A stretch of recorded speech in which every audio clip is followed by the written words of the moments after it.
Bueno, entonces comenzamos con esta charla que se titula Cuerpo, Alma y Mente Propias. Entonces está como con el nombre,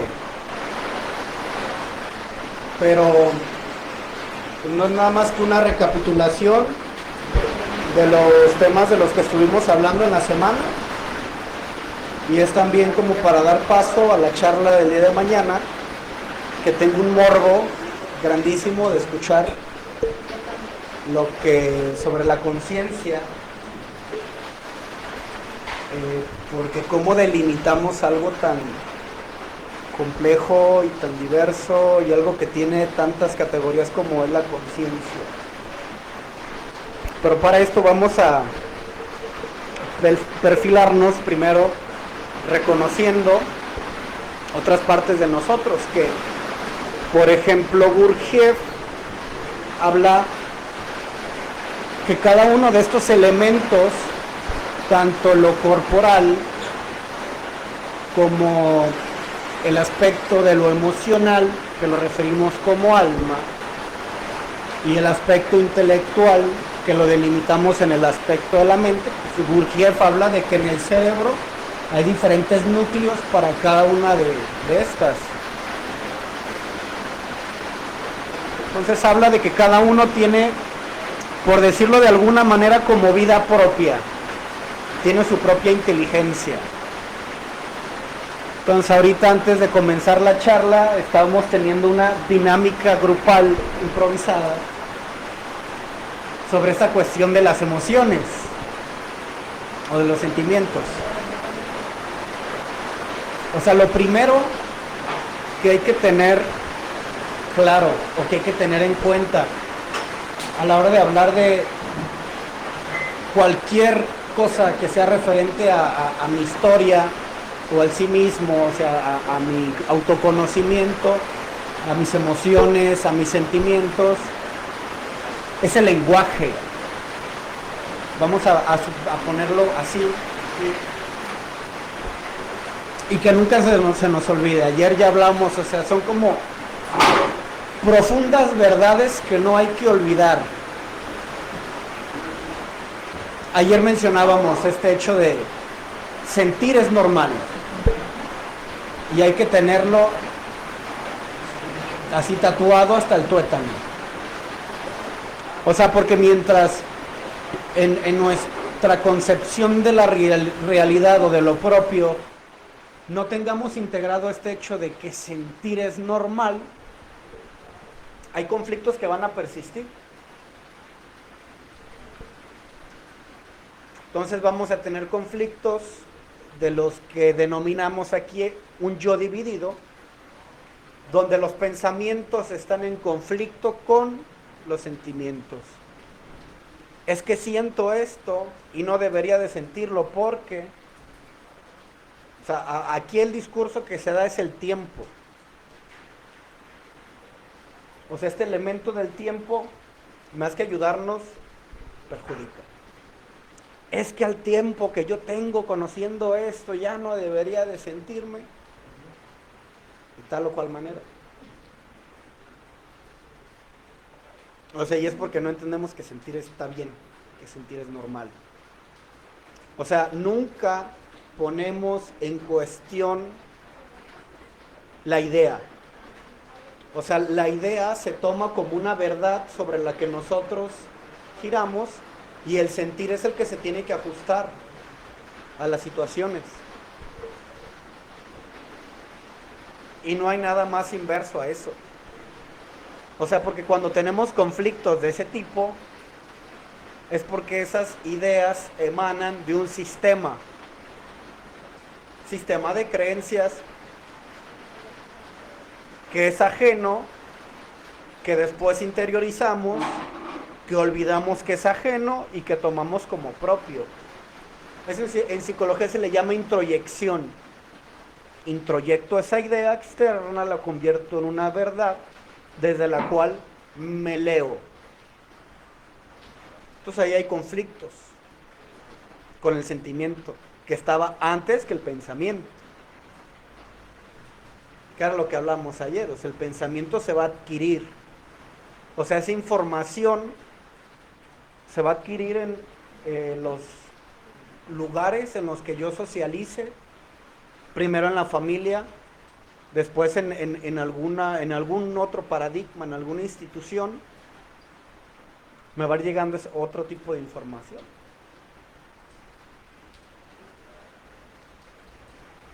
Conflictos comunes. Arquetipo familia. O sea, al niño no le afecta que los papás estén juntos o no. Si están viviendo en casas separadas o si viven juntos. O sea, son estructuras que se aprenden. ¿Cuándo eso se vuelve un problema? Cuando en el proceso de socialización comparo que mi arquetipo familia es distinto de otros. O sea, que mi familia es distinto del modelo que se replica el mayor número de veces. O sea, aquello que encontramos múltiple en la realidad lo tomamos como verdadero, como bueno, como deseable, en automático. Así hacemos la realidad y así hacemos y denominamos lo que es verdadero. O sea, son discursos que se repiten a través del tiempo y en diferentes lugares. No porque sea bueno, no porque sea cierto. Entonces, la estructura cerebral va a tomar eso como una verdad. Lo va a proyectar. Por eso después se replican problemas a lo mejor en la relación. Porque yo aprendí un modelo en casa. Yo aprendí a socializar en casa. O sea, aprendí que a la pareja, o sea, que en el matrimonio, que después degrada en arquetipo pareja, cuando ya estoy buscando lo mío, replico ese sistema. Entonces, si yo veo que en las familias se discuten, voy preparando la pareja para discutir también. Entonces, así, cuando vamos aprendiendo cómo se va forjando esta cuestión de ideas, pensamientos, emociones, sentimientos, después entendemos y cobra sentido esto que denominamos la puesta de sentido. Es una palabra así rarona cuando la escuchamos, pero hay que entender cómo se crea.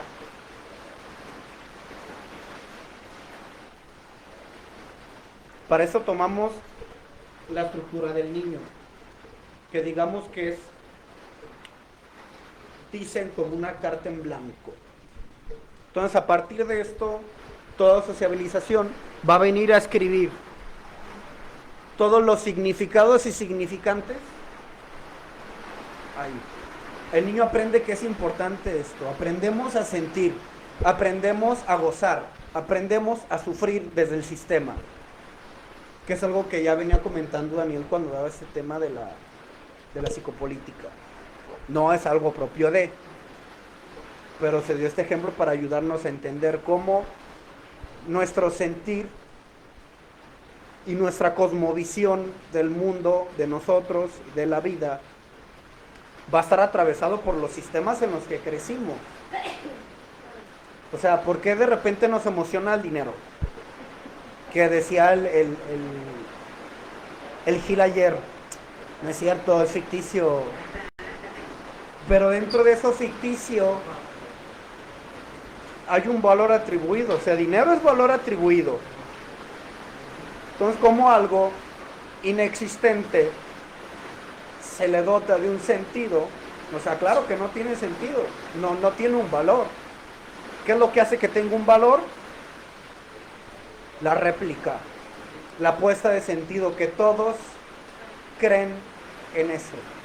O sea, si te fijas en la frase del dólar, The God we trust, el Dios en el que creemos.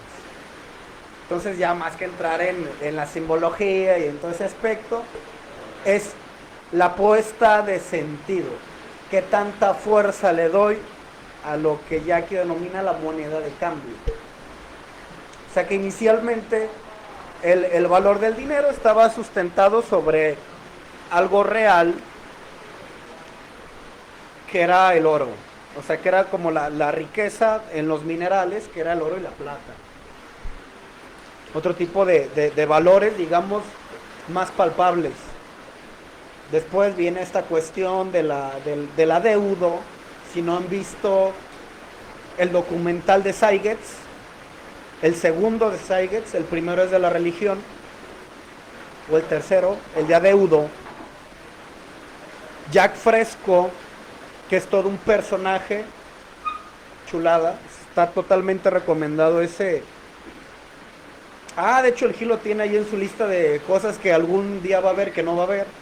Ahí está el de Seigetz, que habla de esta cuestión de la economía, que habla del valor atribuido y de cómo se crean estas crisis para seguir moviendo la economía y cómo históricamente, o sea, esta puesta de sentido va a afectar en la realidad de cada uno de nosotros. O sea, si por un movimiento el día de mañana se cae la bolsa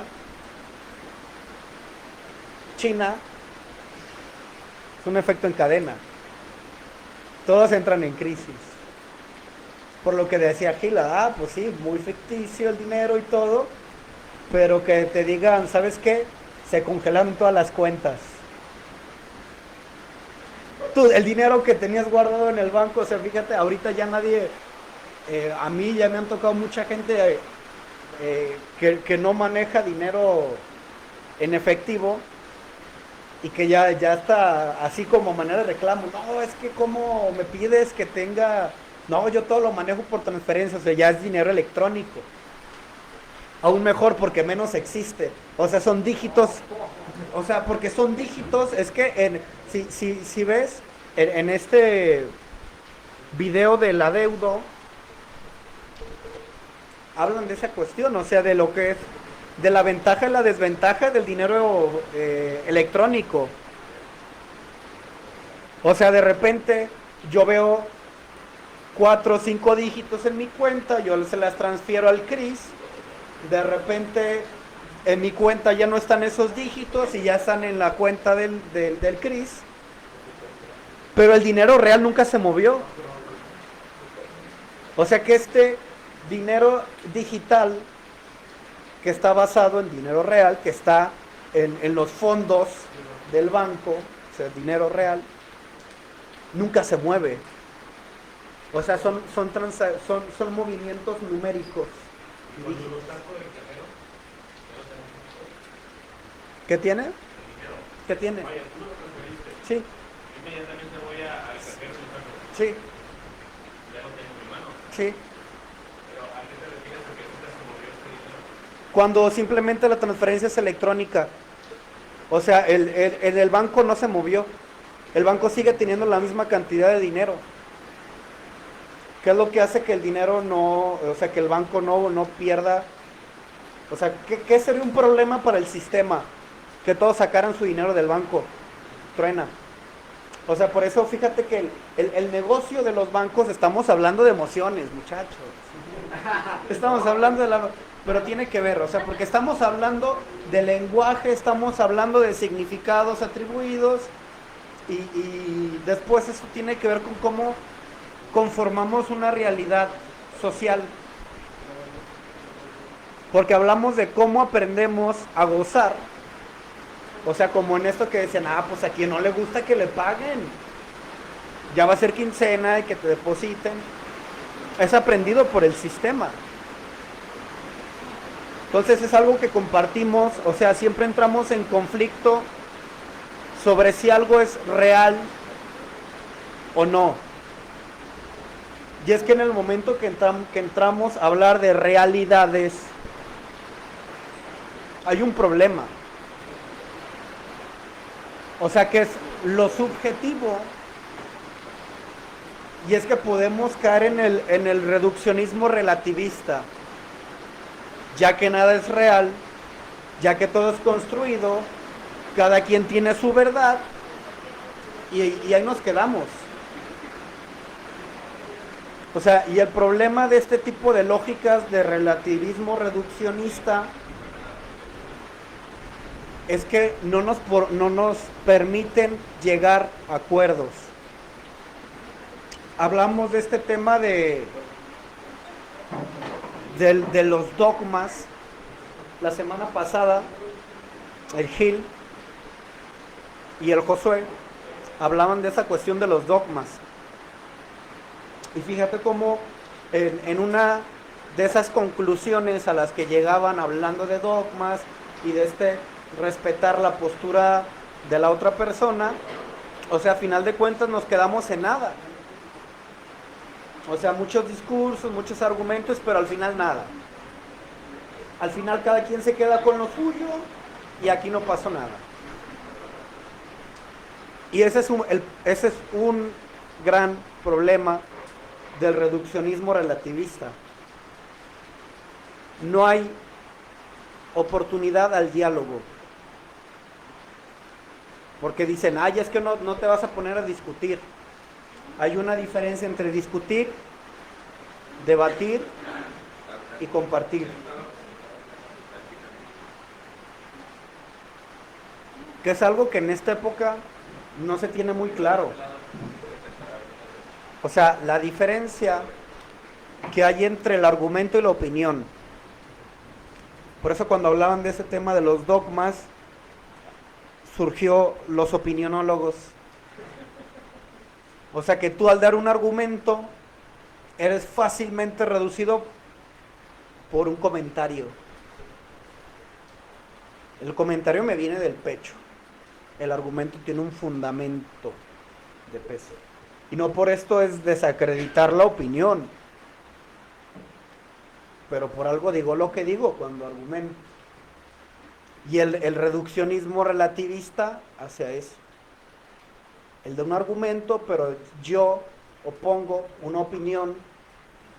Yo por tener alguna figura, digamos, del científico, del padrino, del papá de la casa, de la mamá, o sea, fácilmente es reducido por las figuras que están en juego, no tanto por el hecho en sí o el argumento, lo que se quiere decir. O sea, por eso se ve más al quién lo dice que a lo que se dice, y es un grave problema eso, porque no sabemos escuchar. O sea, y no digo así como aquí nosotros, sino en la sociedad. O sea, yo lo veo en donde estoy prestando servicio, que son personas que llegan a poner queja por alguna cuestión, por alguna negligencia, y se está dialogando con la persona y se le están explicando ciertos procesos, se le están dando argumentos, y la persona no escucha y sigue con la historia. Se le pregunta una cosa y responde otra que nada que ver. Se le vuelve a preguntar lo mismo y sigue con la historia. Y en ningún momento hace un clic, o sea, no hay una conversación. Y es porque mucha gente está en un estado psicótico. O sea, está en el desvarío de lo que la mente dice.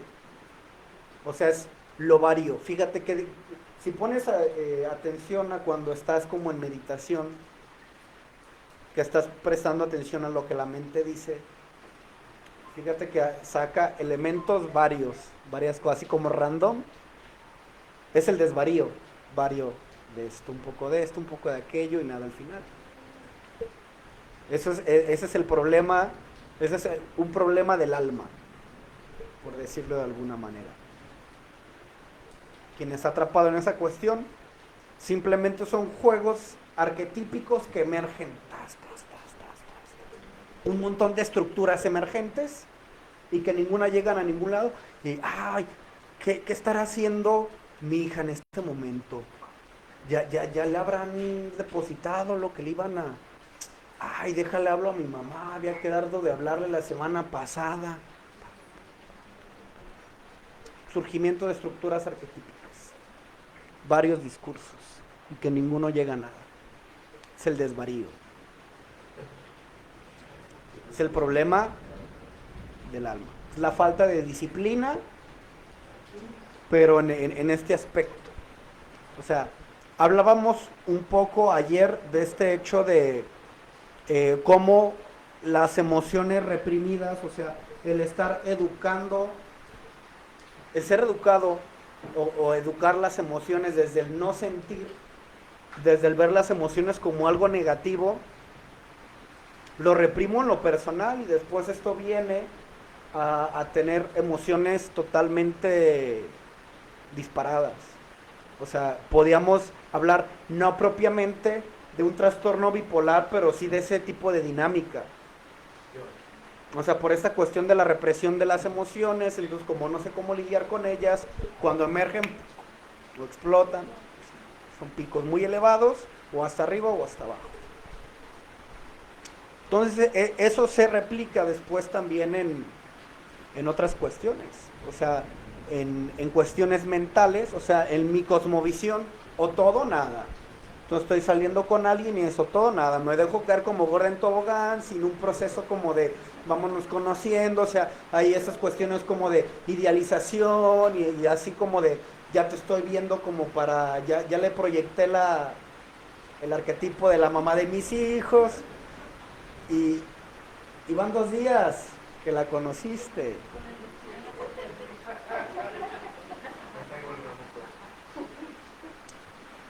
Es el desvarío.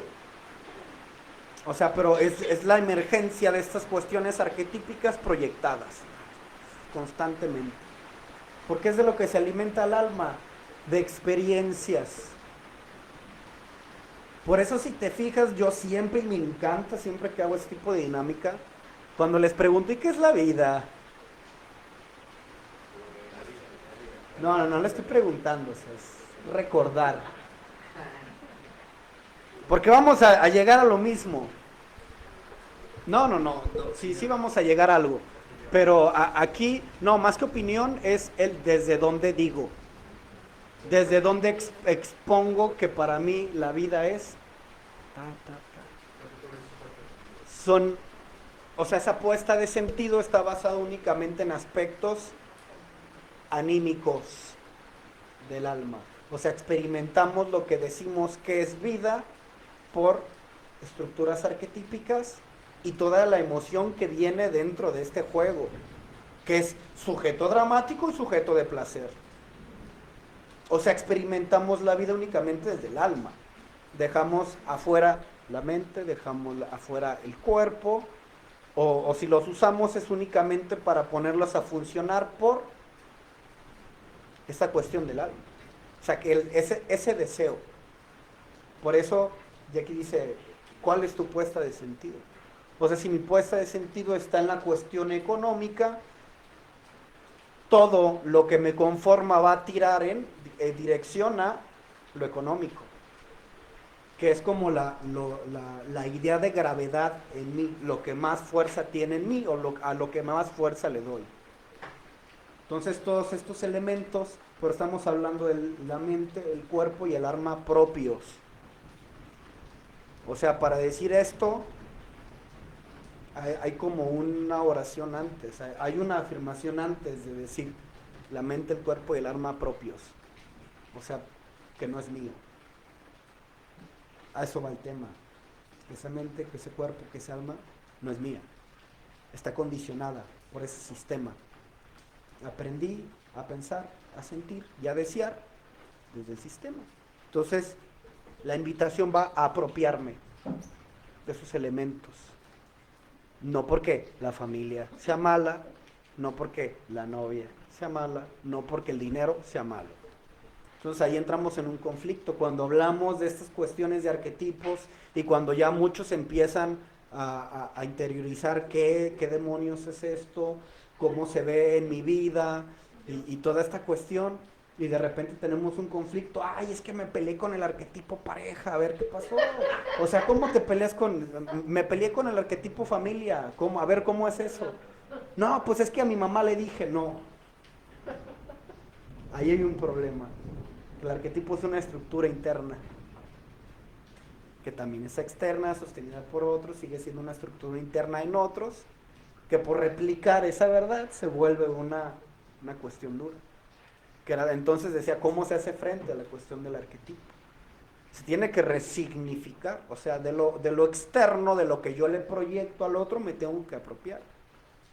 O sea, es lo mismo que pasa con esta cuestión de la idealización que hablábamos, en esta cuestión del enamoramiento, más por el arquetipo pareja. ¿Qué haces con esta cuestión de la idealización?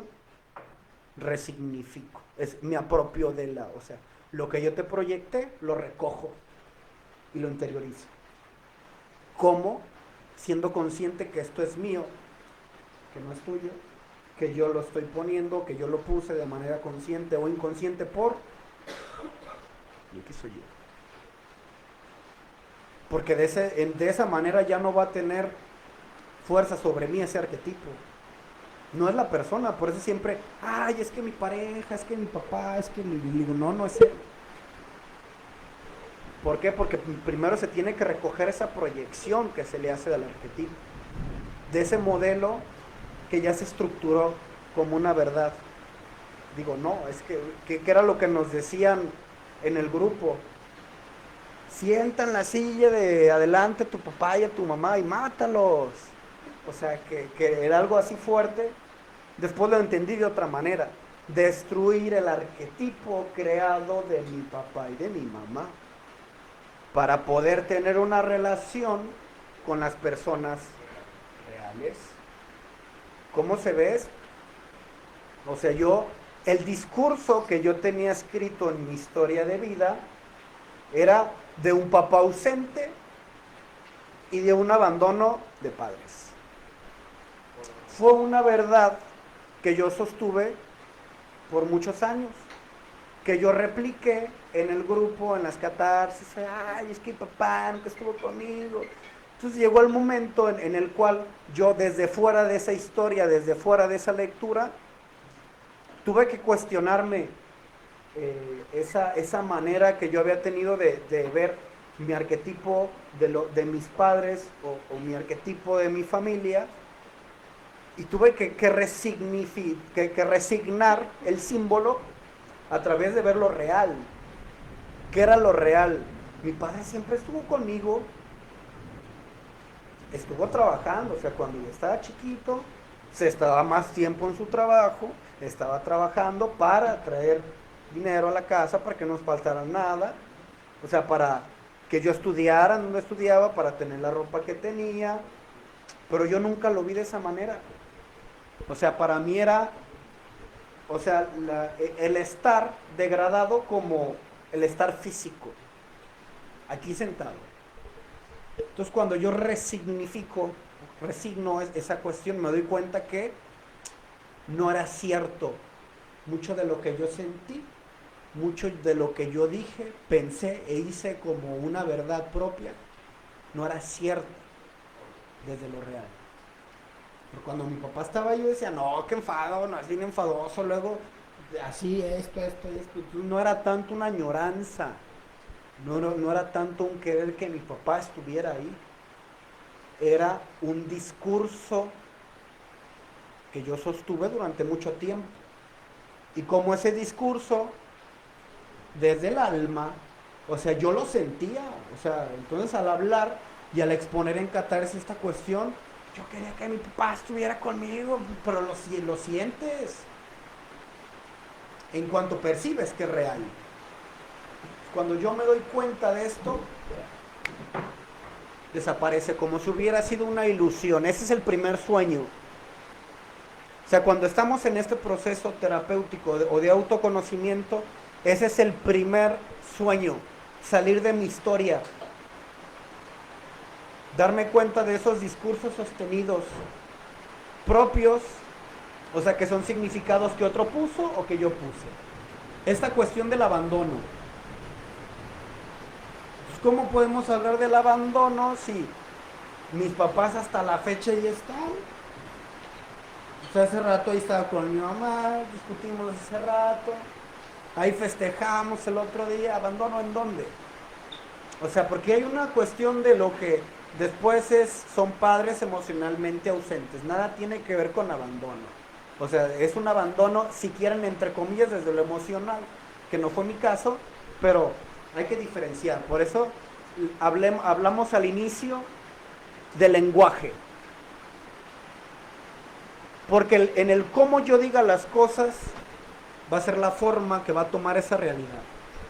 Ya hablamos del dinero, de este valor atribuido, del sentir desde el sistema. ¿De dónde viene este discurso del abandono? Cuando yo tenía como, no recuerdo, eran como 4 o 5 años y una tía me dice, o sea, estábamos en casa de mi abuela y mis papás salen a la tienda que estaba ahí en la esquina y yo me fui corriendo como todo chiquillo, cuando se van los papás, ahí vas corriendo tras de ellos. Y pues yo quería ir con ellos a la tienda, o sea, a donde fueran yo quería estar. Entonces me dice mi tía, no, tus papás ya se fueron, tus papás te van a abandonar. O me dijo, tus papás ya te abandonaron. Para mí esas palabras tuvieron un impacto tan fuerte. O sea, no es lo mismo cuando yo hablo de cómo creo con las palabras a esta edad. El denominar, por ejemplo, las rupturas en la pareja, no es lo mismo el terminar una relación a cuando yo lo termino, cuando yo lo denomino como una ruptura. O sea, fíjate el drama que hay detrás del mencionarlo. Es que rompimos, es que terminamos, o sea, la puesta de sentido desde lo colectivo, o sea, es algo sumamente negativo. Entonces es distinto de quien desde niño se le programa ese chico. Entonces, a lo mejor, por inconsciencia, por pendejismo, por lo que sea, de esta señora, que es mi tía, me cae gorda hasta la fecha. O sea, porque ahí yo no estuve operando de manera consciente en mi realidad. O sea, ahí fue un significado que otro vino y depositó y que eso me trajo una de conflictos como un efecto dominó hasta que yo resigné esa cuestión. O sea, de un arquetipo familia que está basado, o sea, que tiene características de abandono. O sea, que detrás de esto es como de un no te quieren o de un te van a dejar. Entonces, de ahí estamos hablando de crecer con una cuestión de un apego evitativo. Es así como de, no me quiero encariñar con estas personas porque en algún momento me van a dejar o me van a hacer daño. Entonces, esto es como un efecto dominó que genera una ABC de daño.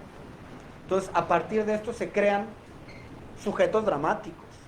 Entonces, desde ahí yo veo cómo el drama de mi vida estuvo atravesada por una serie de situaciones. O sea que después no tenían nada que ver con esto, porque terminaron desencadenando en otras cuestiones.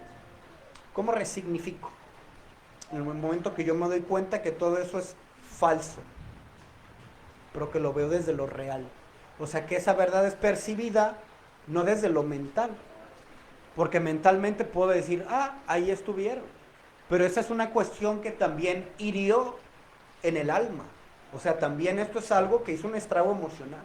Por eso es lo que les digo, de lo verdadero y de lo falso. Lo percibes, es real.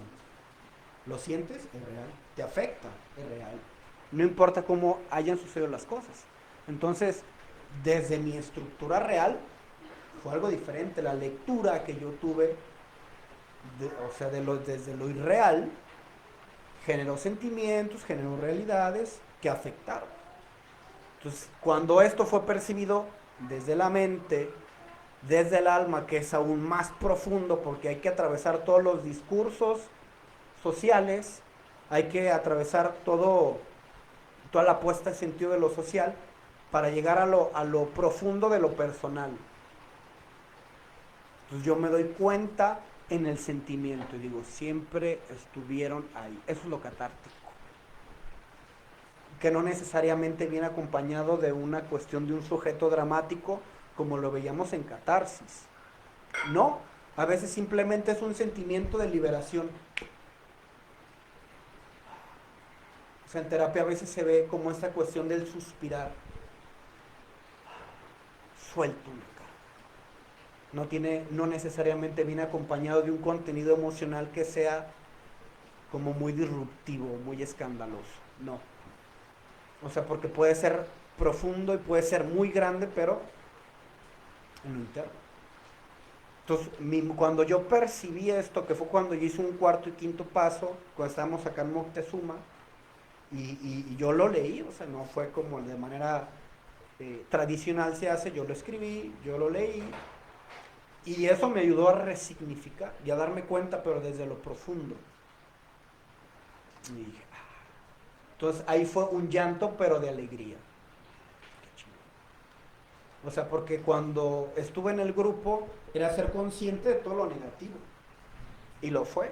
Entonces pude delimitar personas, momentos, circunstancias los cuales adquirí ciertas ideas, pero todas las lecturas eran negativas. Fíjate cómo es como cuando hablaban de esto de los instintos, en qué momento se descoyuntó tu instinto sexual y emocional y económico. Pero todo lo negativo. Entonces siempre que te subes a la tribuna a compartir, son cuestiones de lo que dicen enfermedad. Todo lo negativo. Defectos de carácter. Entonces, en mi sombra, que eso es algo que ya he compartido en varias ocasiones, estaban todos los elementos positivos. Todo lo bueno que viví, que no veía, que no era consciente. Seré consciente de todo lo negativo, todo lo culebra y pasado de vértebra que fuiste, que decían en el grupo, comparte lo que tú hiciste, no, yo soy un desgraciado, que comparte. Entonces la lectura desde lo propio es como desde lo negativo también. Entonces lo que ahí se va a la sombra es lo positivo, es lo que libera de ese sujeto dramático, al menos en mi historia. Entonces era eso, que yo sin pensar, pues ya nada, me puse a escribir y lo que emergió fue todo lo opuesto a lo que yo a lo que mucho tiempo compartí en el grupo. La sombra era una cuestión positiva, digamos que era una cuestión de luz, era la clave para salir de eso. Entonces, después, ¿qué sigue? Pues cerrar el cuento. Entonces, el día de hoy es una experiencia de la cual yo aprendí, de la cual puedo compartir, pero ya no me leo desde esa historia. O sea, cuando me sigo leyendo desde los significados que otros depositan, adquirimos lo que es una personalidad. Adquirimos ciertos trastornos. Y replicamos patrones de conducta. O sea, sí. O sea, le está repitiendo como cuestiones. Porque es esa misma lectura, desde la mente consciente, desde lo inconsciente, desde lo que he aprendido a sentir. O sea, que eso es algo que seguido también les comparto. O sea, si yo, mi manera anterior de percibirme era como de alguien introvertido, miedoso, digamos, o sea, como que tiene miedo a acercarse a las mujeres porque está esta onda del rechazo. O sea, si ya les compartí de esta cuestión de la herida del abandono en la infancia, pues obviamente después en el arquetipo pareja se iba a reflejar esta cuestión o sea, era un dependiente evitativo. O sea, dependiente para que no me deje y evitativo porque puede dejar.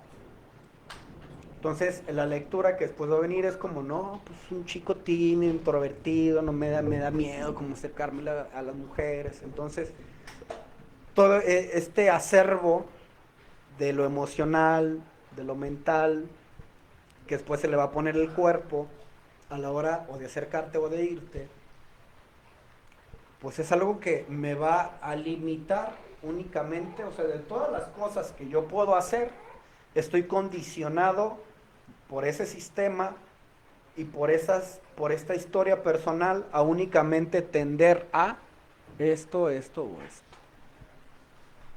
Entonces, cuando yo me salgo, cuando yo resignifico toda esta cuestión, ya no estoy limitado únicamente a A, B o C. O sea, ya tengo una amplia gama.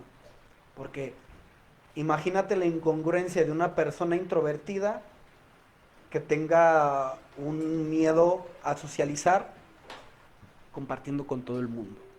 Habría. Es incongruente. Entonces, cuando establecemos eso que denominamos autopercepción, el quién creo ser, pues claro que no voy a hacer eso. O sea, claro que no voy a socializar con otros. Porque el ego, o sea, aquí es donde entra esta cuestión del ego, se amalgama de todos esos significados y esas etiquetas.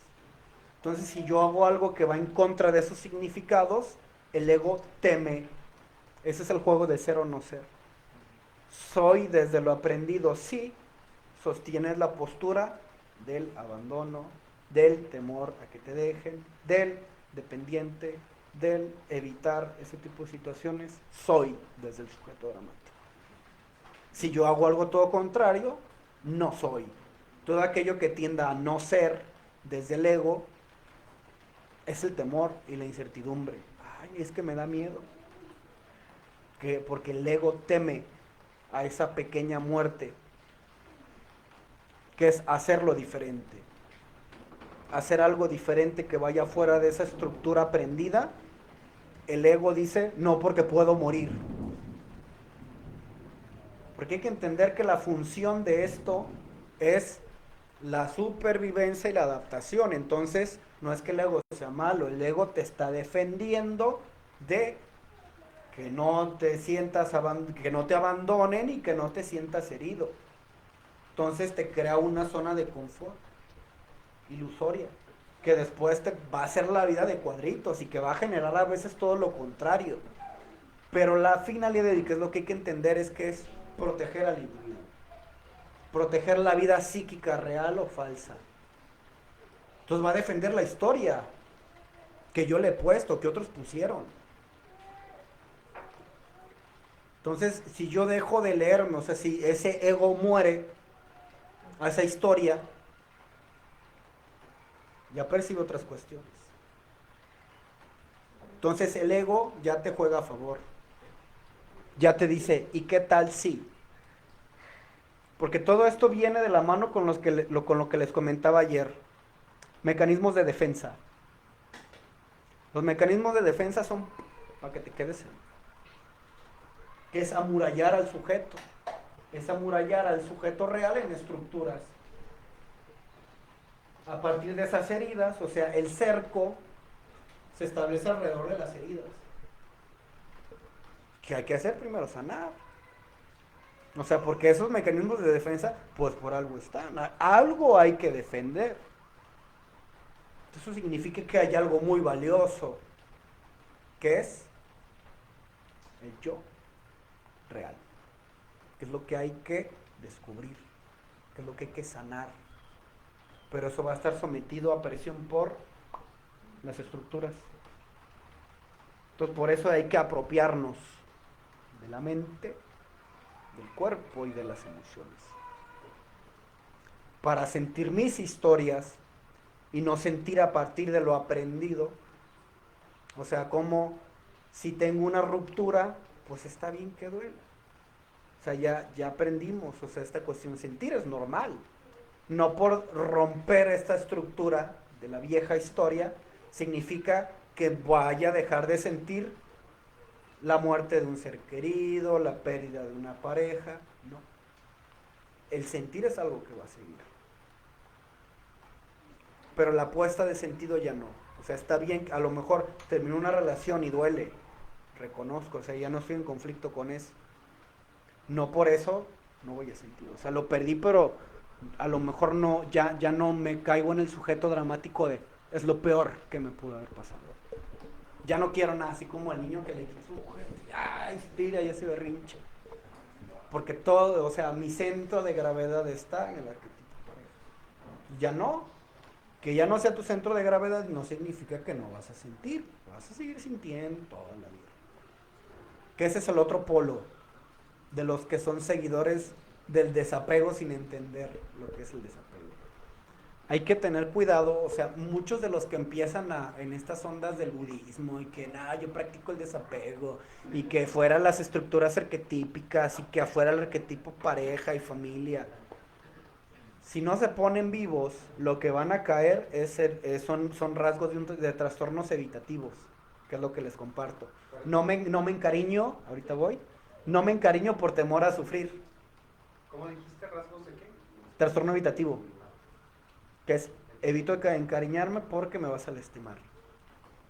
Eso no es desapego, esa es decadencia de un símbolo o de un concepto.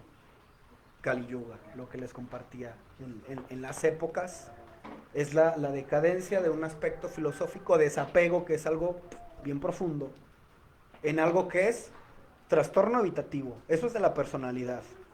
Cuando hablamos de desapego es de algo espiritual. Pero cuando lo leemos desde la personalidad, lo que tenemos por consecuencia es rasgos evitativos. Eso es lo que pasa cuando no leemos o no incorporamos las filosofías a donde pertenecen. Pero es que ese es un tema más pesado.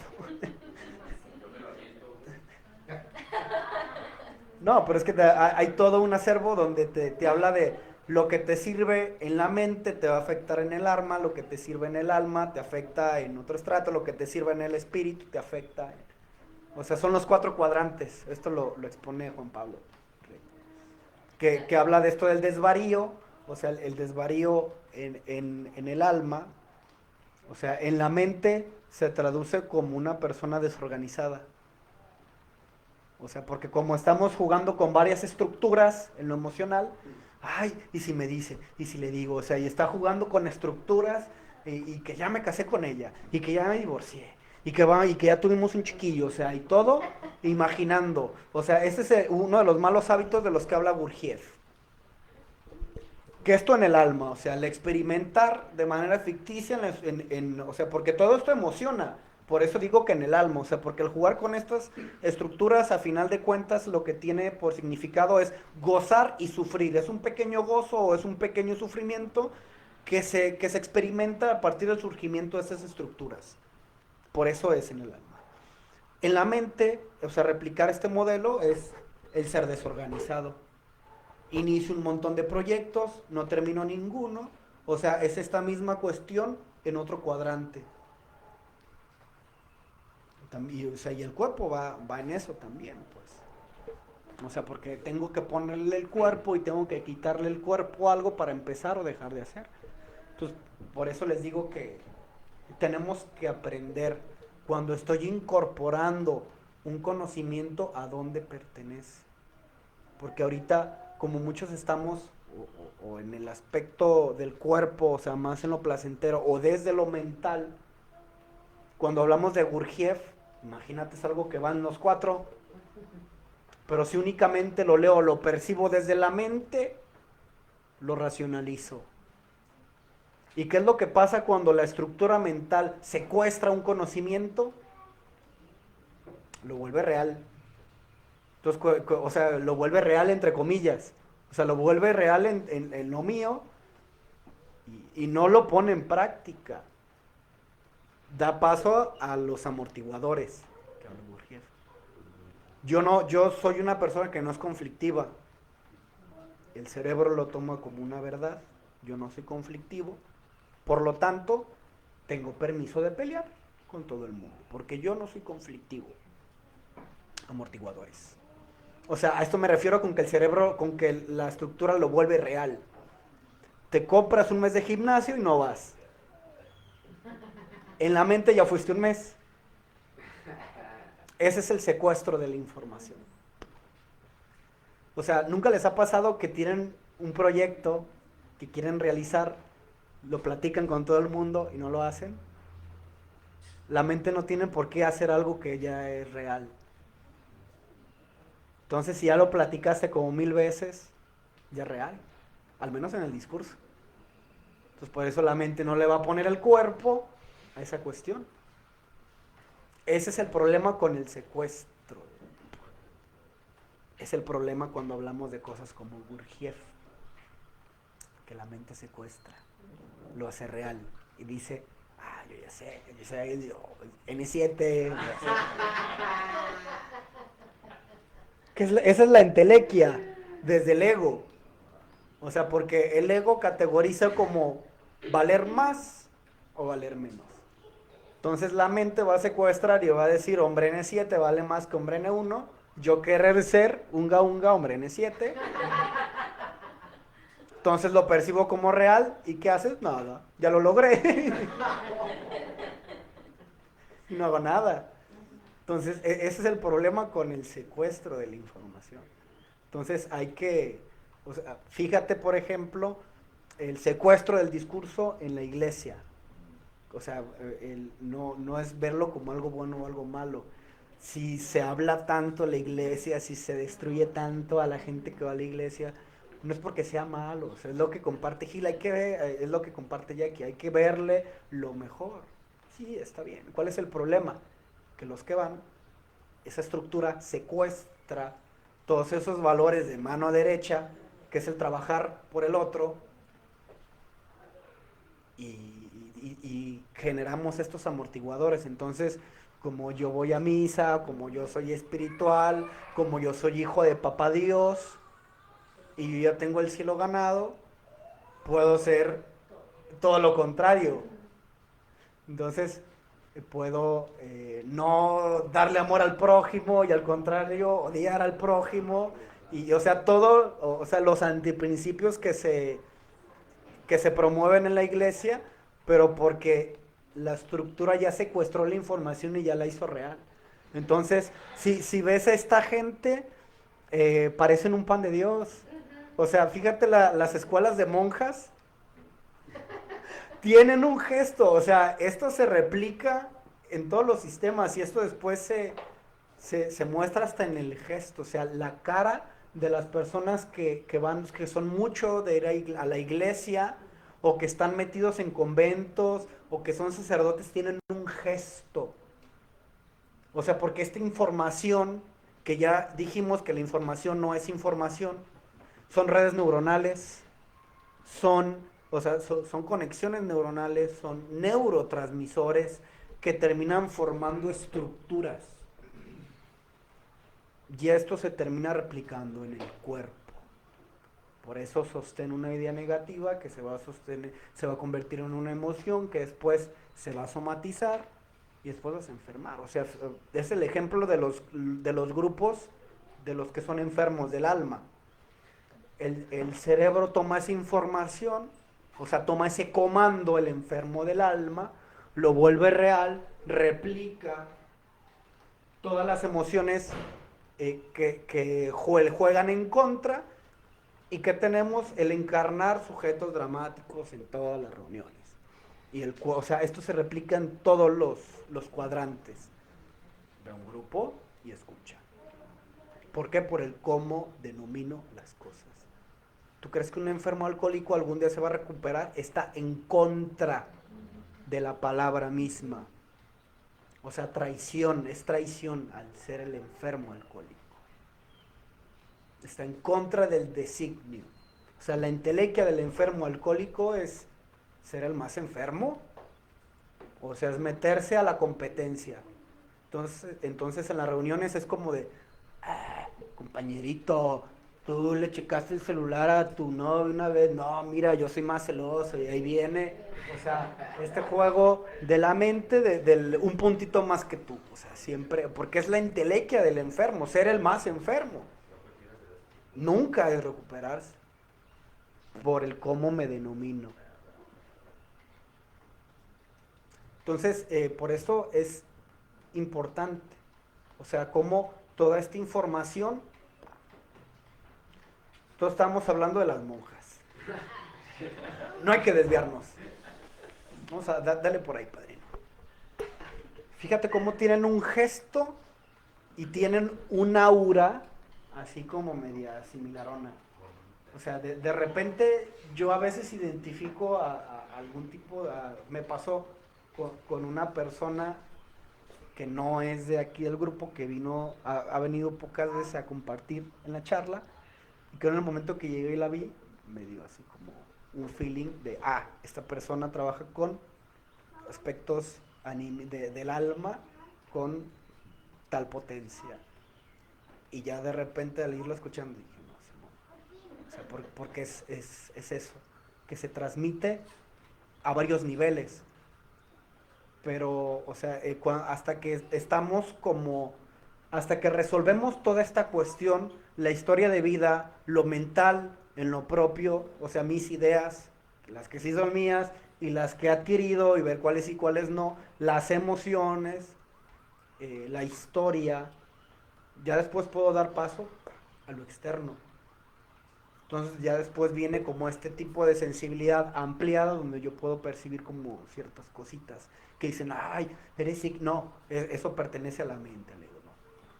pero simplemente tu percepción se amplía. Ya no está únicamente delimitada por, o sea, el yo pequeño, el yo arquetipo, o sea, el yo desde el ego. Entonces ya, fíjate cómo, ay, es que estuve pensando, estuve generando esto, eso, ve al grupo y escucha. Yo estuve generando esto. Y dices, no, es que no fuiste tú, es el ego. O sea, no hay un tú. Todavía no hay un sí mismo. ¿Cómo puedes decir que eres tú? O sea, el yo real está secuestrado por esa información. No hay un yo. Es una parte de mí. La mente estuvo pensando, estuve sintiendo, o sea, esta parte, el alma, estuvo evocando arquetipos en los cuales yo salía o como víctima o como victimario. Y eso viene a, a revivir un patrón de la infancia, por ejemplo. Pero únicamente, o sea, después. Y después ves a estas mismas monjitas con su cara de pan de Dios. Si yo te puedo decir porque yo estuve en escuela de monjas y te voy a hablar desde lo que yo viví. Eran lo más cercano al diablo que había. O sea, ay, mujer Lilith, no, la mujer Lilith es algo sagrado. Porque la ves así como destructiva, o sea, desde la personalidad, o sea, quienes no entienden esa cuestión del arquetipo de Lilith, o sea, es como la mujer brava y así como la potencia destructiva, y no, es degradar el símbolo a la personalidad, no.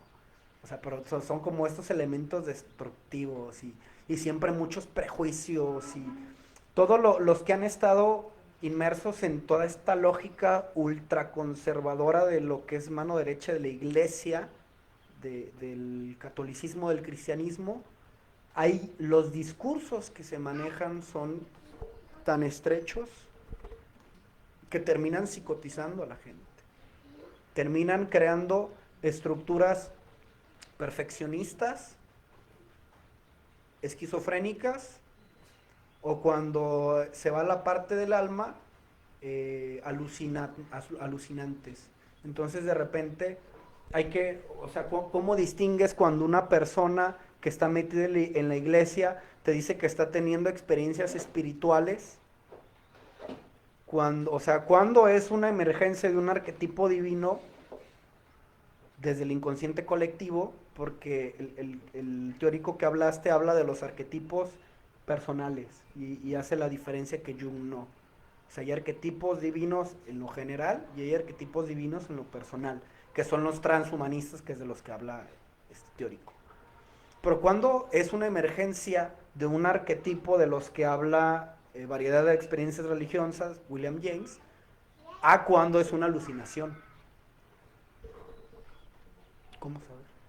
O sea, si estás en un entorno que constantemente está moviendo ese tipo de información y el cerebro de tanto generarlo la empieza a proyectar, pero no como algo real, sino como algo alucinado, que a final de cuentas, si lo termina, sigue siendo real para él, pero ¿desde dónde se da? Desde la estructura cerebral o desde otras partes del sujeto. Esa es la... Entonces, son como diferentes subtipos que vamos a tener dentro de... Pongo el ejemplo de la iglesia, pero puede ser en cualquier lugar. O sea, ¿cuántos que no estuvieron en AA soñaron con Bill W y no lo conocieron? Es la misma cuestión. O sea, y a final de cuentas, el discurso que se maneje en el lugar en el que esté es lo que va a terminar formando realidades. Y ese es el gran problema de cuando estamos en terapia con gente que estuvo 1000 años en el grupo. O sea, por ejemplo, compañeros que llegan, que no estuvieron en el grupo de volada. Pero los enfermos del alma, primero tienes que desenfermarlos. Cuando llegan enfermos alcohólicos, tienes que recuperarlos. Porque vienen atravesados por dos sistemas. O sea, el de la vida, antes de llegar al grupo, y todo el discurso con toda la carga emocional que es súper negativa, que es súper en contra de la persona, porque es todo lo opuesto a un sí mismo. O sea, porque al menos en este grupo en el que yo estuve, es destruir al individuo. O sea, si tú, o sea, ¿cómo que quieres estudiar? satánico, tan egoísta, primero el grupo, primero Dios a través del grupo. Tú encargas las cosas de Dios y Dios se encarga de las tuyas. O sea, todos este tipo de discursos que se escucharon durante tantos años son en contra del sí mismo. Es una lógica muy de mano derecha. Es los demás antes que yo. Y eso termina teniendo estragos en lo emocional. O sea, por eso hay gente que tiene una de capacidades, porque no te voy a decir que todo en el grupo es negativo, no te estoy hablando del discurso. Pero hay, o sea, también se dan muchas capacidades para hacer, para moverte, para hacer las cosas, para servir. Terminas teniendo varios elementos muy valiosos, pero aquí como todo es en contra, no pienses eso porque eso es ego, es antiespíritu. ¿Quién te dijo eso? Claro que no. Entonces hay gente muy capaz con una autoestima totalmente destruida, emocionalmente muy lastimada. Ese es el gran problema de recibir a personas que vienen de anexos y de grupos. Tienes que restablecer todo. De espiritual, nada. O sea, yo no he visto, o muy pocos, porque los elementos espirituales que se crean son del sí mismo. O sea, debe de haber alguien ajeno a toda esa estructura que soporte todo ese daño, ese bombardeo, que empiece a crear. Pero todos los que he visto, la mayoría de los que he visto que vienen de grupos y anexos, vienen destruidos. No es gente espiritual. Es todo lo contrario. Primero tienes que restablecer todos los aspectos del individuo para pasar a lo transhumanista, a lo espiritual. Entonces, primero por eso hay que desidentificar que todo esto que creo ser, no soy. Pero uno tiene que llegar desde lo profundo. Se tiene que apropiarse de eso. Compártanlo. Yo. Ahí hay un...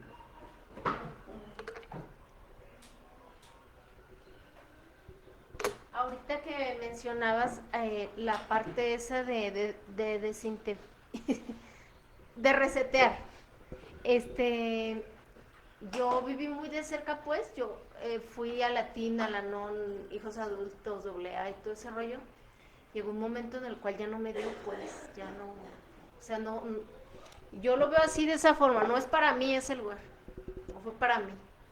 Los pisé todos desde los como 8 o 9 años, pero no fue para mí, o sea, sí iba y yo sentía o bajo influencias, pues, de donde yo crecí, absorbía como lo que hasta donde yo necesitaba y después me iba.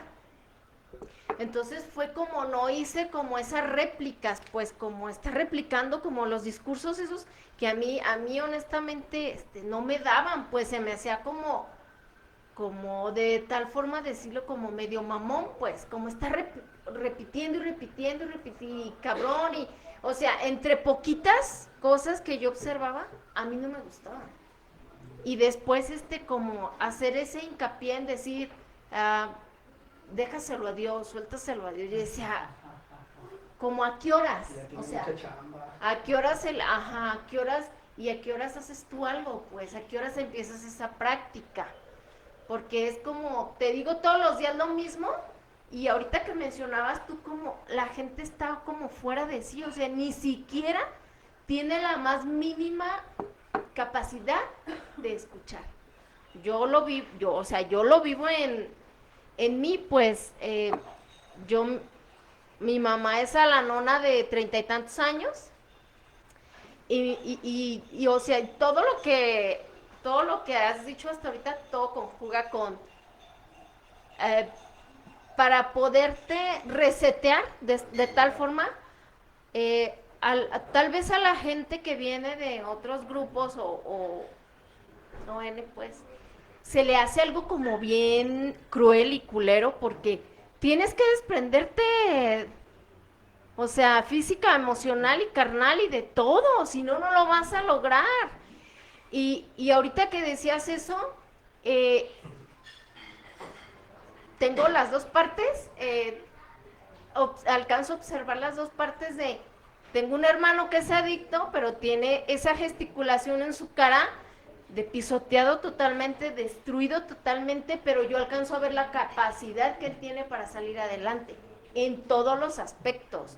Es un activo capaz de solventar su adicción y de funcionar. Entonces, pero si él no suelta a la función que tiene como arquetipo mamá, nunca lo va a lograr. Y es ahí donde viene el rechazo de yo, por ejemplo, yo alcancé a observar que a mis 26, 27 años, si no me soltaba, me iba a cargar la chingada igual que como se lo está cargando a él.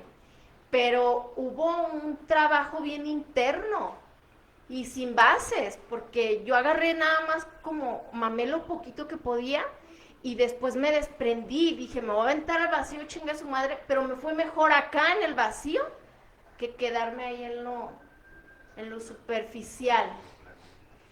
Entonces, es un trabajo bien,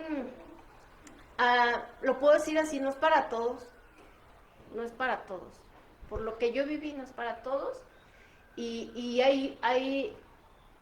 cuando observo yo eso, sí alcanzo a tener dolor. Yo, en lo personal, sí alcanzo a tener dolor porque observo todas las fases que acabas de mencionar en los seres, pues. Y veo esos tres seres que uno empieza a girar, y luego gira el otro, y luego gira el otro, y se hace un remolino del cual no pueden salir, y avientan al más pendejo para afuera. Chivo expiatorio. Y cae. Sí. Y digo, wow, pero se me hace un chingón, pues, poderlo observar desde afuera. Y yo hoy me pregunto a mí misma, Fabiola, ¿cómo observaste eso? Y lo que me lleva es, tuve mucho dolor. Y el dolor o sea, tal vez mi resistencia al dolor no es tan grande. O tal vez, no sé, hasta ahorita no lo sé, pero sí, la neta, sí compro mis palomitas para observar cómo se consumen y decir, ni por error, o sea, jamás pongas ni siquiera la uña postiza ahí, no la pongas, porque te van a agarrar en ese pinche remolino. Y es muy cruel porque ya llevándolo a la vida como más actual y corriente, como dice el queridísimo Gurdjieff, cuando tú quieres seguir siendo corriente, que esa palabra tiene, si se ponen a investigar, tiene algo muy chido, pues que significa muy chido, ni siquiera te atreves como a dudarlo, vamos, ni siquiera te atreves a dudarlo por tu comodidad y por tu flojera y por tu todo y porque pues aquí estoy bien a gusto y porque me gusta hacerme pendeja, la verdad. Y pues aquí estoy mejor y no le muevo. En lo personal, cuando te llegan así los estragos de la gastritis, la colitis y todo ese rollo, yo digo voy bien, porque voy haciendo cambio, porque me va brincando. Y antes de compartir, pues, te estaba escuchando y yo pensaba que era como una exageración mía alcanzar a observar eso. Y con muy pocas personas comparto esa observación, pero ahorita que lo escuché, dije, pues seguiré comprando palomitas para seguir observando pues todos esos detalles que me hacen bien hoy me hacen bien, me hacen sentir, sí gastritis, pero lo puedo, con un pinche sinubera se pasa y no estoy en el pinche remolino ese que ni siquiera se dan cuenta que están ahí. Y pues era todo lo que quería compartir. Nada más ahorita me acuerdan sobre comentar sobre esto de la resignificación de los arquetipos y reducir la ecuación a cero. Que nada más comenté esta cuestión de y cómo enfrentamos los arquetipos, pero no profundicemos. Buenas noches, gracias por hablar de este tema. Tengo la misma pregunta, ¿cómo yo me pude salir por mí mismo de esa maraña? Creo que nunca me vibró, creo que nunca lo sentí como, ok, estoy 100% convencido que esta es la única verdad. Si les soy honesto, o sea, saben todos que yo recorrí un camino en AA muy forzado en el anexo, después muy forzado en el Casa Medio Camino. La neta en la vida fue como de, creo que esto está chido. Hay cosas muy positivas, le saco cosas muy buenas al programa, me ayudó un chingo a muchas cosas que el día de hoy llevo a la práctica, sí, y de eso eternamente agradecido.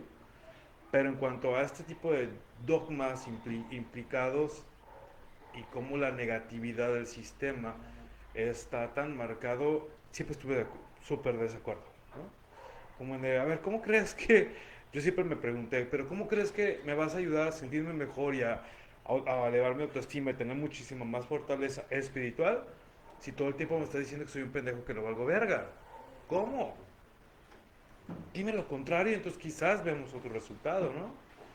Se lo llegué a cuestionar a mi padrino en su momento cuando ya no pude más, lo confronté y dije, yo no creo en esto, yo me voy. No es, y aquí hago hincapié, no fue el problema del sistema de cómo estaba marcando la pauta el mismo programa, como él lo implementaba. Fue ese el problema. Ahora, me voy a AA, a NA, y también veo ciertas cosas viciadas, enaltecer personas, las cuestiones de los movimientos, y dije, tampoco creo que esto es. Y desde antes, estando yo en el anexo, siempre estuve como esta resistencia en la que mi autosignificación de mi concepto de poder superior fue quizás la respuesta que estaba buscando desde el principio, el por qué pude salir desde el principio, porque sí, exactamente yo no tuve esta dinámica de ser 100% obediente, la neta, no. Salía mucho del corral, cabrón, desde mi perspectiva, de mi manera de pensar, de cómo yo percibía las cosas y cómo yo hacía mis propias síntesis de las cosas, decía, no, vengo aquí y me cambian otra vez el chip, en el que, oye, ¿qué crees? Todo lo que has creído es una mentira, está basado mucho en puras proyecciones de otra gente, y algo de lo primero que trabajamos fue arquetipo familia, el cual yo tenía una postura no de hijo, sino de juez, en la que yo estaba castigando a mis padres por el hecho de haberme dado la vida. Así de simple, y me sentía con el derecho y la obligación, güey, de exigir y de demandar todo resuelto. Pues, cabrón, ¿a qué horas iba a tomar la responsabilidad cuando todo se lo estaban asignando a ellos, no? Primero tuve que reconocer eso, después resignificar otra vez sus posturas para poder darles sus lugares correctos como personas reales, no como la proyección que yo tenía de Disney y de la familia bonita. Y aún así me siguen alcanzando percances el día de hoy. ¿Por qué? Hablaste de una cuestión que estaba como medio pensando en, posiblemente ahí traigo una herida emocional de abandono. Lo mencionaste.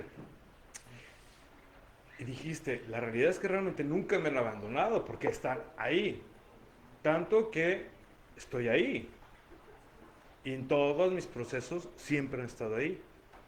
¿Cómo hago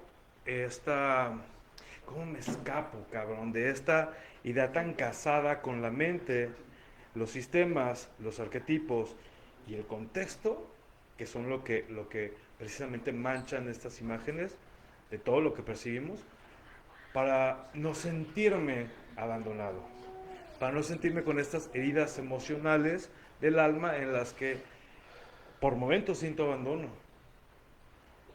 Y aquí viene mucho la cuestión esta de la inteligencia emocional que mencionabas, lo vivo desde la experiencia, en cuanto cómo yo lo estaba percibiendo, con una perspectiva muy victimizada. Ay, es que yo, pobrecito, como nunca me atendieron. Sí, cabrón, la neta es que realmente siempre me han entendido.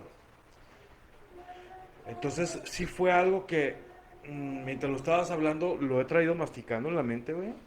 Todo el tiempo de, órale, qué cabrón, güey, está este sistema de creencias tan tatuado hasta la médula que es difícil muchas veces, a pesar de saberlo, estar consciente, estar de alguna forma más despierto ante las realidades, todavía me sigo sintiendo víctima de situaciones como en este caso, de un sistema de creencias, de abandono, de rechazo, o sea, y son como muchas cosas en las que me, me analizo mucho todo el tiempo, estoy observándome todo el tiempo de ¿por qué me siento así?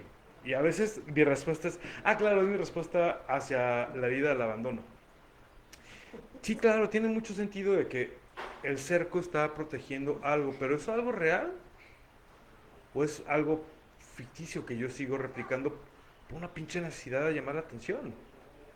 Por una necesidad egocéntrica puramente de verdaderamente, o sea, de creer como todo para mí acá, para tanto atención como palabras, como tiempo. Y eso sí me alcanzó a sacudir, si te soy honesto. De lo que hablaste fue como, cabrón, güey. Espérate. Estamos hablando de algo que estás viviendo hoy por hoy, que muchas de las veces son situaciones que sigues repitiendo y a pesar de todo el tiempo, aún no tienes al 100% sanadas.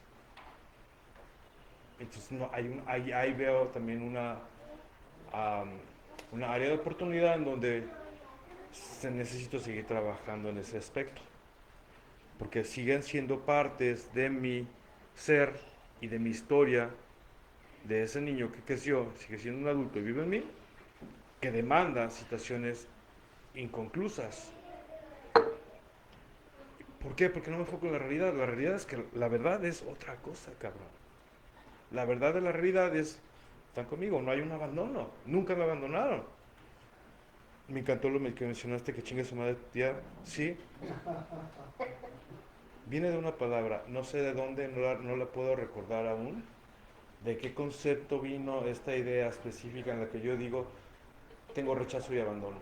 Y me la compro. Hasta hoy, a mis 37 años, sigo replicándola. La pregunta es, ¿hasta cuándo? Y por medio de cómo voy a parar para poder concientizarlo y resignificarlo. Porque sigue afectando figuras, en este caso, si vemos arquetipo de familia, mamá, papá e hijos, y todas las demás representaciones que haga con todas las demás personas con las que conviva. A cualquier persona que le ponga el arquetipo lo va a cargar también, aunque la persona no tenga nada que ver, cabrón. Y siguen siendo heridas abiertas en las que, si no me pongo trucha a trabajar en esto, vaya a seguir repitiendo el mismo percance una y otra vez, y la historia se va a repetir sin pasar el examen, porque ahí está algo inconcluso. Se me hizo muy chido, qué buena aportación. Gracias. Fíjate, por eso cuando hablamos de emociones, sentimientos, ayer hablábamos de que es la escuela que nadie enseña. O sea, tenemos un lenguaje común desde lo intelectual para referir. O sea, inclusive en psicología pues tenemos todo un lenguaje para denominar ciertas cosas, porque lo primero para que algo exista es nombrarlo. Mientras no exista un nombre, por ejemplo, en las emociones, se van a llamar un así, cabrón. Ya ponemos este ejemplo de así, cabrón, o sea, como me sentí así, cabrón, y de ahí no lo sacas. O sea, porque no hay en la conciencia una manera para nombrarlo, para nombrar algo de la persona. Pregunta y se va. O sea, y luego le dicen.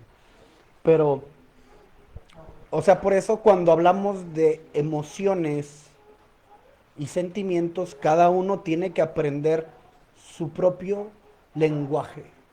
Porque aunque la tristeza y la alegría son cosas que podemos entender, o sea, como un significado, el qué cosas nos emocionan es diferente. O sea, va a cambiar la carga emocional que yo tengo frente a otra persona.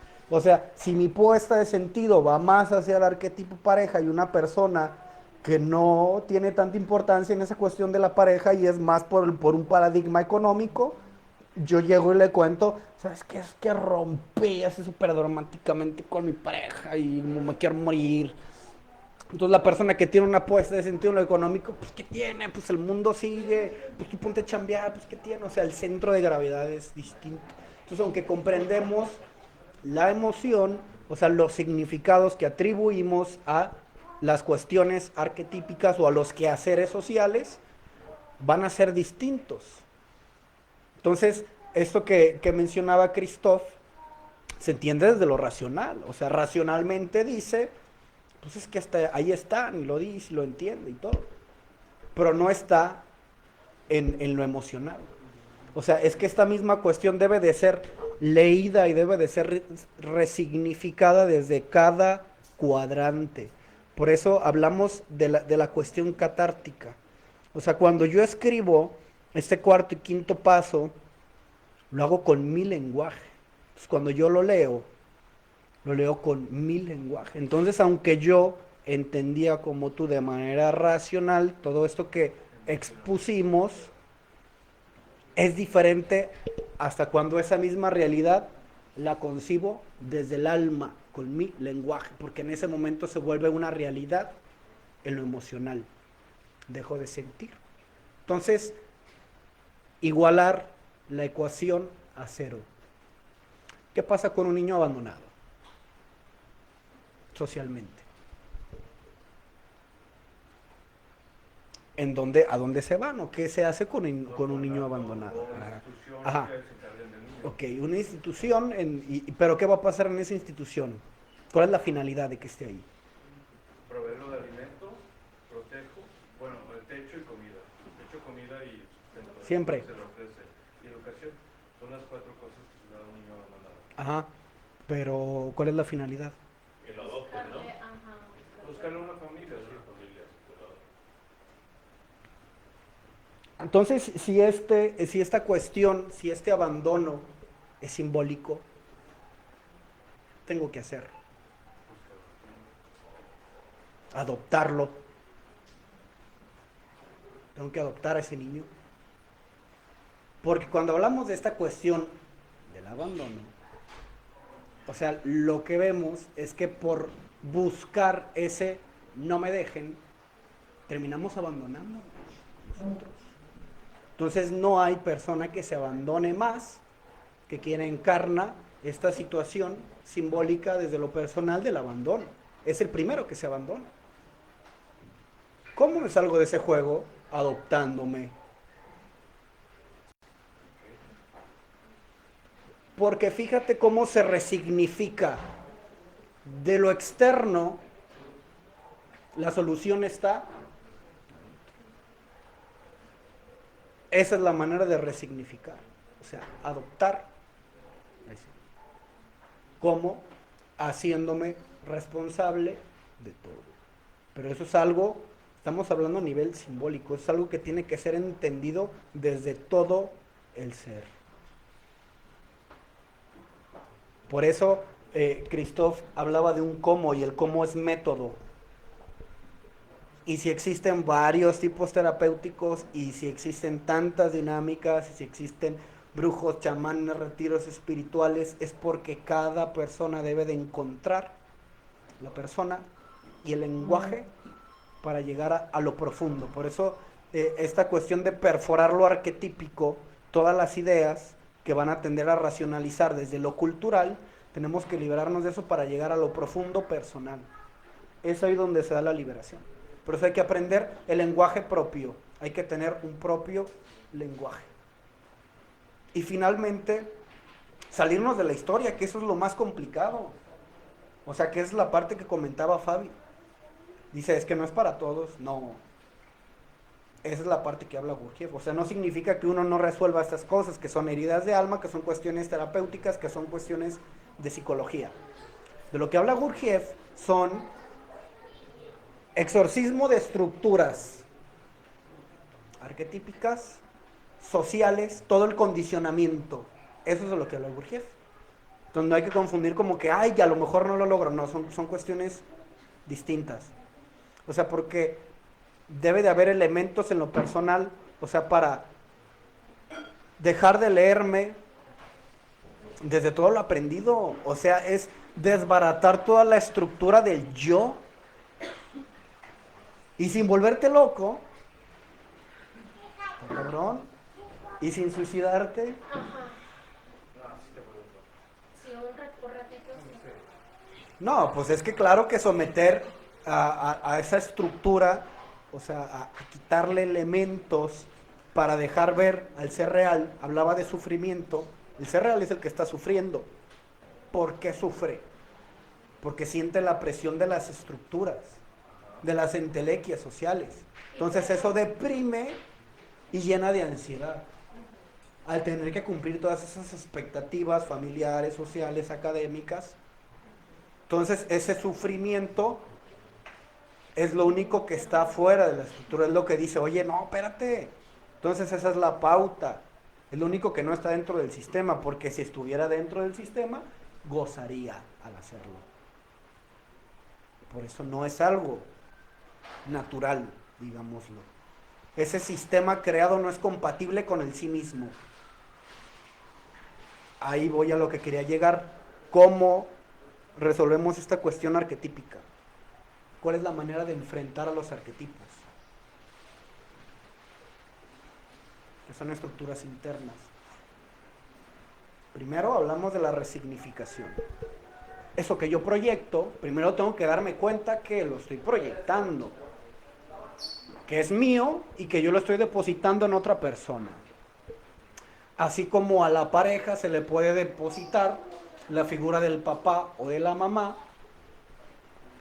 en el momento que yo soy consciente, llego a lo que dice Christoph, a ver, es una persona totalmente ajena. O sea, esto es algo que primero ni tiene que ver con la persona, segundo, es algo familiar. Tercero, ¿yo qué tengo que ver en eso? O sea, el conflicto del niño, ahorita me gustó algo que compartiste del juez, no como para exhibir, Christoph esto, no. O sea, cuando el niño se vuelve juez, cuando empieza a surgir el ego, aproximadamente alrededor de los 7 años, poquito más, poquito menos, es cuando el niño empieza a juzgar a los papás, porque empieza a tener un pensamiento crítico, de cierta manera. Entonces ve que ciertas reglas sociales, que ciertos discursos no tienen mucho sentido. Entonces empieza a debatir, empieza a conflictuarse. Entonces esta postura, el repetir esta postura del juez de los padres es tener la estructura del niño de 7 años. O sea, si yo hasta la fecha sigo siendo juez y verdugo de mis papás, por lo que comentaba Christoph, ese mismo modelo, o sea, estoy en los 7 años mentalmente, en esa cuestión. Porque como niño percibí conflictos que los padres no pudieron resolver, que para mi niño, observador juez, estaba bien fácil, papá, pues ¿por qué tanto orgullo? Pues nomás dile que sí o dale por su lado. O sea, el niño tiene resuelto las cuestiones que las estructuras complejas del adulto no. Porque hay toda una serie de significados, todo un ritual que tiene que hacer para solucionar las cosas. No, es que ella es la que tiene que, o él es el que tiene que hacer toda esta serie de reglas sin sentido que se establecen después. No, es que yo soy muy orgulloso y en el grupo ya ves, orgulloso es sinónimo de algo que no debo decir. Porque si lo ves desde esa postura, el niño no tiene sentido, o sea, ¿de qué te sirve eso? Te está generando un conflicto y en vez de solucionar estás manteniendo un conflicto. Entonces ahí tiene totalmente ese sentido de que orgullo es sinónimo de, ya saben. Pero este niño después se va a llevar esos conflictos. Lo que papás no pudieron resolver, voy a buscar la pareja en quien proyectarlo, en quien encarnarlo para yo resolver, o sea, es vivir la vida y el sueño de los papás. Estoy atrapado en el mito familiar. Y a veces no nada más es familiar, a veces viene desde el año a veces viene de transgeneracional. Son conflictos que se vienen replicando abuelos, tatarabuelos. Son conflictos que no son tuyos. Entonces hay que hacer el exorcismo de ese arquetipo. ¿Cuál es el problema? Que uno encuentra un sentido personal a través de eso. Y es que encontrar algo inmediatamente más aterrador que todo esto es que la mente percibe es esta cuestión del no ser. Mientras encarno toda esta cuestión conflictiva, mientras sigo sufriendo por lo mismo, es algo que ya conozco. Me sigo recorriendo laberintos porque ya me lo sé de pies a cabeza y hay algo dentro de ese laberinto. Que hay fuera. El vacío del que hablaba Fabi. ¿Qué voy a hacer? ¿Qué va a hacer de mí? Si ya no sigo replicando esto, si ya no soy la víctima, si ya no soy el victimario, si ya no voy con el discurso del me hicieron. Llegamos a una cuestión existencialista, que es el tercer estadio, lo cosmocéntrico. Ya no soy yo desde el drama humano. ¿Cuál es mi lugar en el mundo fuera de todo esto? ¿Qué voy a hacer conmigo? ¿Qué va a ser de mí? Dice el ego. Queriendo sostenerlo desde la mente. Entonces, a veces el problema es que ya no hay problema. O sea, una de las cuestiones que comentaba Christoph, a veces vuelvo a sentir abandono. ¿Cuál es la diferencia? Una cosa es la herida y otra cosa es el sentimiento. O sea, no es el abandono no se siente. Siento algo que me recuerda a. O sea, entonces tenemos un registro de cómo me sentía bajo esta idea del abandono, pero no es propiamente, no es el abandono en sí. Sentir es algo que no vamos a dejar de sentir. No es algo que va a dejar de suceder. Nada más hay que desidentificar la cuestión del abandono del sentimiento. ¿Cuál es la diferencia? Que cuando yo estoy encarnando esa lectura de mí, la cuestión del abandono se vuelve el centro de gravedad. O sea, no es, me sentí abandonado, no, es que te quieres morir. Y son cuestiones que te duran años, sigues llorando por la misma persona, sigues rogándole para que no te abandone. La diferencia es que si ahorita esas cuestiones ya me duran un día, una semana, tú dices, tengo el sentimiento de abandono, ¿qué tanta fuerza tiene sobre ti? O sea, a lo mejor ya no estamos adentro, a lo mejor ya saliste, platícate. Eso se llama integrar. Cuando ya tenemos un trabajo hecho, a veces ya solucionamos varias cosas, pero no nos hemos dado cuenta. Platícate que ya eres diferente.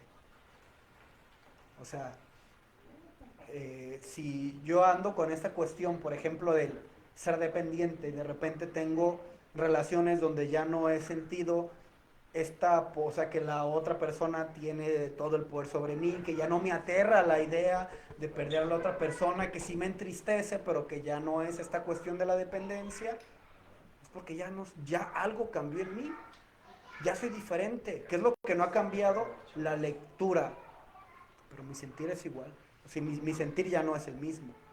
Tengo que darme cuenta que ya he cambiado, tengo que darme cuenta y que incorporar que mi ser ya es diferente, que mi ser ya refleja otras cuestiones, que ya no refleja la historia de vida del cuento aprendido. Eso es cerrar el cuento. Deja de vivir en la fantasía trágica o cómica o tragicomedia de quién solía ser. ¿Cómo? Dando cuenta de lo que he hecho de mí. Todo el trabajo que he hecho, ya llegamos a la parte del individuo deliberado en vida, al menos de su propia historia, ya es algo camino hacia la individuación.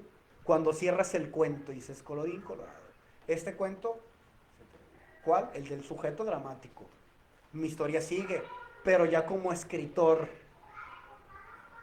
ya no estoy a tientas del dramaturgo. Es que siempre me pasa, es que siempre me encuentro personajes que terminan poniendo en alto la historia dramática. No. Ya te vuelves escritor de tu propia historia. Ya sabrás tú si escribes tragedias o comedias o qué escribes en eso, pues. Es el problema, que a veces ya como escritor seguimos escribiendo lo mismo. Date cuenta que ya puedes ordenar en tu realidad. Eso es integrar todo lo aprendido. Es dejar de ser el buscador, el camino del buscador, el camino del guerrero, y pasar en el encuentro. Busque y busque y busque años. ¿Qué tanto has encontrado? Ah, pues encontré esto, esto y esto. Integra y deja de buscar lo que ya encontraste. Paso del buscador de la verdad a el que encuentra. Ese es el camino del rey. El que ordena en la realidad con todo lo que ya tiene de sí. ¿Qué más iba a comentar? Oye, Algo. algo. Oye, No está bien, ¿verdad? Y todo, pero... Eso. Sí, Con eso nos no, quedamos. Si todo está bien, ya no hay que mover la Exacto. estructura. No está bien porque me siento capaz, ¿verdad? Esas idas al mercado, me siento bien cabrona. Pero ahorita dije, ay Dios, que a través de estar en estas terapias sientes quererte suicidar, sientes volverte loca, digo, ah, cabrón, o sea, me voy a suicidar. O sea, yo siento que no me va a pasar eso, ¿verdad? ¿Verdad? Pero sí como que me quedé. Pero así como que, ah, cabrón, o sea, yo no me quiero suicidar ni volverme loca. O, eso es lo que, o sea, sí me quedé así como que, ¿qué onda? Que yo sé, o sea, yo sé esas salidas que doy, hasta cuando escuché eso, generé como cuando me voy a un cerro y grito, ¡ah! Saco la mano. Digo, ¿cómo la voy a sacar? O sea, es nomás para que me expliques poquitito de eso. O sea, no quiero que se me quede así como algo negativo aquí. Ah, esta cuestión del suicidarse y del volverse loco, no, es que aquí el problema, fíjense cómo aquí el problema es que no hay problema. Si tú no lo sientes, pues qué bueno. O sea, pero es que ahora yo sufro porque no tengo ese problema. Es como el que se fallece un familiar, fallece un familiar y yo me siento mal por no sentirme mal. O sea, mi problema es que no tengo ese problema. No te conflictúes con no tener el problema. O sea, yo lo que digo es con quienes sí. O sea, si a ti no te ha pasado, pues no es de ti. Pero quienes sí han sentido, pues es porque a lo mejor ese proceso ha sido más fuerte, es porque esa identificación está tan arraigada que no hay otra posibilidad a considerar como real que no sea a partir de eso conocido. Es ahí cuando deviene este choque fuerte, esta disonancia cognitiva, este choque de estructuras entre lo aprendido y algo diferente. O sea, es como si toda la vida hemos vivido dentro de esta casa y de repente alguien llega de fuera y dice, ay, ahí enfrente hay un parque. ¿Qué es un parque? ¿Será posible que exista algo diferente a esto que yo conozco como real llamado casa? Esa otra realidad que tú has denominado parque. ¿Cómo? Ah, pues es como esta parte de aquí, pero más amplia. Ah, entonces, ahí como que nos vamos haciendo ideas, pero salirme de la casa, que es el ego y lo aprendido, es lo que de repente puede generar ese conflicto a ese grado. Pero si tú no tienes problema, o ese problema no sufras por no tener ese problema. Imagínate. ¿Alguien más? Bueno, pues sin más, aquí seguimos en caminos del sí mismo, conquistando, sintiendo desde un alma propia, pensando desde una mente propia y ejecutando desde un cuerpo propio. Muchas gracias. gracias.